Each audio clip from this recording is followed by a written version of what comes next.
So hello and welcome to our next video, that is video number 47। और हमारा अगला question आने वाला है, दैट इज़ क्वेश्चन नंबर 5। क्या बोलता है, देखो क्वेश्चन नंबर 5। चलो देखते हैं क्वेश्चन नंबर 5 क्या बोलता। अरे अरे रुक, सबर कर भाई। हाँ, तो क्वेश्चन नंबर 5 क्या बोलता है, देखो ऑन 12 फरवरी 1998। देखो फिर से बात हो रही है बिफोर 2001 की। बिफोर 2001 की अगर बात हो रही है तो ध्यान में रहे कि हम लोग एक बार देखना चाहिए कि फेयर मार्केट वैल्यू दिया है क्या। ओके, तो 12 फरवरी 1998 को मिस्टर मुरली ने एक बिल्डिंग खरीदे फॉर हिज रेसिडेंशियल पर्पस। और ये सोच के खरीदे कि मैं खुद इसके अंदर रहूंगा, जोधपुर में खरीदे। और बिल्डिंग लिए उन्होंने 4,80,000 रुपये की बिल्डिंग लिए। कब? 1998 में, मतलब बिफोर 2001।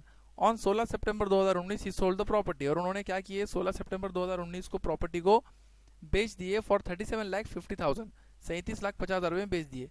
एंड इन्वेस्टेड, और फिर कुछ पैसे इन्वेस्ट किए, उसमें से 3 लाख रुपये on the new house in Kakinada. एक काकीनाडा एक जगह का नाम है, वहां पर एक नया घर खरीद लिया उन्होंने 3 लाख रुपये का। And a flat in Kurnool, और करनूल में एक फ्लैट खरीद लिए 10 लाख रुपये का फॉर हिज रेसिडेंशियल पर्पस। और ये सोच के लिए कि दोनों भी घरों में मैं ही रहूंगा, अब मेरे को रहने के लिए चाहिए दोनों घर। If selling expenses is rupees 21,000 calculate income from capital gain. अगर उनके सेलिंग एक्सपेंसेस 21,000 रुपये तो आपको चाहिए कि आप income from capital gain calculate करके दिखाएं। चलो कोई बात नहीं, यहाँ ले लेते हैं क्वेश्चन नंबर 4। आंसर नंबर 4 ही रह गया यहाँ पे, इसको 5 कर देना। ओके, तो computation of income from capital of जो भी है वो आप लोग लिख लेते हैं, आपको पता है। पर्टिकुलर्स अमाउंट यहाँ पे ले लिए। तो सबसे पहले हम बात करें कितने में हमको एसेट बिका, हमारा एसेट कितने में बिका। तो हमारा एसेट बिका है 37,50,000, जिसको हम लोग बोलते हैं ग्रॉस सेल कंसिडरेशन। तो ग्रॉस सेल्स कंसिडरेशन कितना हुआ हमारा, 37,50,000। उसमें से हम लोग क्या माइनस करते हैं, सेलिंग एक्सपेंसेस माइनस करते हैं, जो कि कितना है 21,000 रुपये। तो माइनस कर दो तो क्या बचा, नेट सेल्स कंसिडरेशन बचा, जो कि है 37,29,000। फिर इसमें से हम लोग लेस करेंगे कॉस्ट ऑफ एक्विजिशन, क्योंकि इंप्रूवमेंट की कहीं पर बात उसने किया नहीं है, तो हम सीधा एक्विजिशन ही माइनस कर देंगे। अब एक्विजिशन माइनस करना है तो बिफोर 2001। बिफोर 2001 अगर बोलता है तो एक्विजिशन की CII इंडेक्स की वैल्यू क्या लेनी चाहिए, 100। 2001 से पहले किस कोई भी साल का रहने दो, 100 लेना है आपको। ठीक है, ये एक बात हो गई, इसको साइड में रखो। दूसरी बात, अगर एक्विजिशन 2001 से पहले का है तो आपको चेक करना है फेयर मार्केट वैल्यू।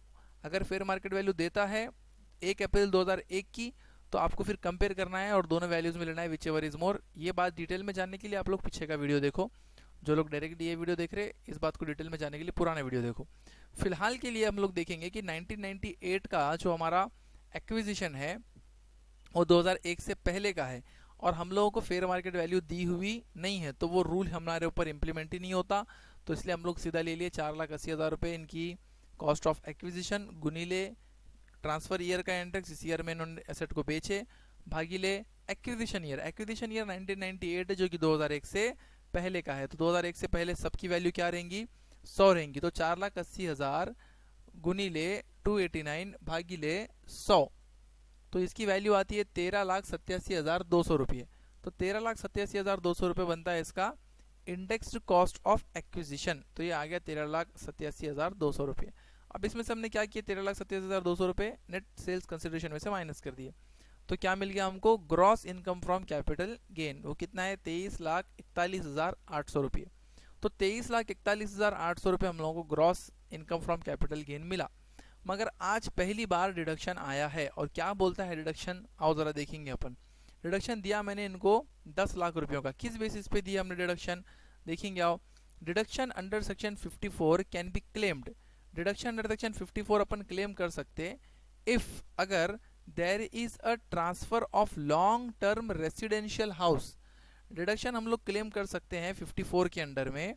कब क्लेम कर सकते हैं, if there is a transfer, हमने बेचे हैं, क्या बेचे हैं, of a long term residential house, ऐसा घर जिसमें हम लंबे समय से रहते आ रहे। लंबे समय मतलब अपने को मालूम है इसका लंबा समय कितना है, 24 महीने। इमूवेबल प्रॉपर्टीज का अपन एकदम स्टार्टिंग में देखे थे, 24 महीने से ज़्यादा हम वो घर में रहते आ रहे हैं। 24 महीने से हमारे पास वो घर है, हमने खरीदे थे, 24 महीने हो चुके हैं उसको। अब इन्होंने देखो यहाँ पे 1998 में खरीद के 2019 में बेच रहे, तो काफ़ी टाइम इनको निकल चुका है। तो अगर इनके हिसाब से अपन देखेंगे तो ये लॉन्ग टर्म में आ गए। और जाहिर सी बात है, ये भी हमको समझ में आ रहा है कि रेसिडेंशियल पर्पस के लिए उन्होंने घर खरीदे, मतलब उन्होंने खुद रह रहे थे, तो हमको ये भी समझ में आया कि लॉन्ग टर्म रेसिडेंशियल हाउस है। कंडीशन क्या बनी यहाँ पे? कंडीशन बने हैं दो। नंबर एक कंडीशन, रेसिडेंशियल घर बेचना। क्या बेचना चाहिए आपने 54 क्लेम करने के लिए? रेसिडेंशियल घर बेचना, और वो घर लॉन्ग टर्म से आपके पास रहना। दो कंडीशन अभी तक समझ में आ गए, ओके।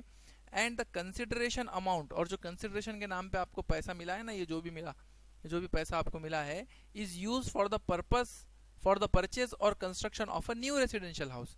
अब देखो, आपने रहने का खुद का घर तो बेच दिए, तो आप रास्ते पे रहेंगे क्या?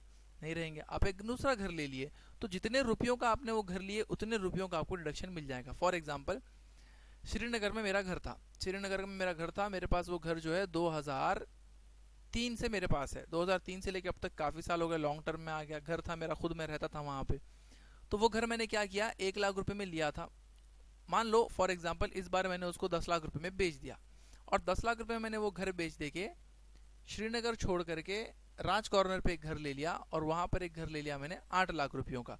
तो 10 लाख रुपए का एक घर बेचा, 8 लाख रुपए का वहां पर घर जो खरीदा, तो 8 लाख रुपए का मेरे को डिडक्शन मिल जाएगा, ओके। तो कंडीशन कैसी हो गई? रहने का घर बेच के रहने को घर खरीदना, रेसिडेंशियल हाउस बेचना और रेसिडेंशियल हाउस खरीदना, अगर ये कंडीशन आती है तो आपको डिडक्शन 54 मिलेगा। कितना मिलेगा? जितने रुपये का नया घर है, कितने भी रुपये का रहने दो वो नया घर, उतना डिडक्शन आपको मिलेगा। लेकिन लफड़ा क्या हो गया यहाँ पे? मिस्टर मुरली ने क्या लफड़ा कर दिया? मिस्टर मुरली ने 2 घर खरीदे, है ना। एक घर खरीदे काकीनाडा में और एक फ्लैट खरीदे करनूल में, और उन्होंने बोल रहे दोनों में मैं रहता, लेकिन इनकम टैक्स हमको ऐसी परमिशन नहीं देता। इनकम टैक्स बोलता है कि भाई आप कोई भी एक घर के लिए डिडक्शन क्लेम करो।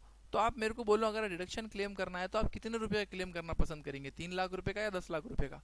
एक अक्लमंद इंसान क्या क्लेम करेगा? 10 लाख रुपए डिडक्शन क्लेम करेगा। इनकम कम हो जाएंगी ना उसकी, तो टैक्स कम लगेगा, इसके लिए ज़्यादा से ज़्यादा डिडक्शन क्लेम करेंगे। तो 10 लाख रुपए का डिडक्शन हमने यहाँ पे क्लेम करे। अब अगर एग्जाम में सिचुएशन आती है, क्योंकि थ्योरी का तो आपको क्वेश्चन आना है नहीं, लेकिन अगर आ जाती है और आप 3 लाख रुपए का भी डिडक्शन उनको देते हैं, तो कोई गलत नहीं कर रहे आप, सिर्फ इतना साबित होगा कि आप बददिमाग हैं। लेकिन गलत उसके अंदर भी नहीं है, आप 3 लाख रुपए का घर का डिडक्शन क्लेम कर सकते हैं। लेकिन अक्लमंदी की बात यहाँ पे ये है कि आप जितना बड़ा घर, जितना ज़्यादा पैसा डिडक्शन में क्लेम करोगे, उतना ज़्यादा आपको बेनिफिट होगा, ओके। तो यहाँ पे हमने क्लेम किए 10 लाख रुपये, तो 10 लाख रुपए क्लेम करने पे बन गया डिडक्शन अंडर सेक्शन 54 हमारा 10 लाख। तो 10 लाख जब माइनस हो जाते हैं ग्रॉस कैपिटल गेन में से, तो नेट कैपिटल गेन हम लोगों को मिलता है 13,41,800 रुपया, okay. So thanks for watching this video. If you have any queries, WhatsApp me. Take care. Bye bye.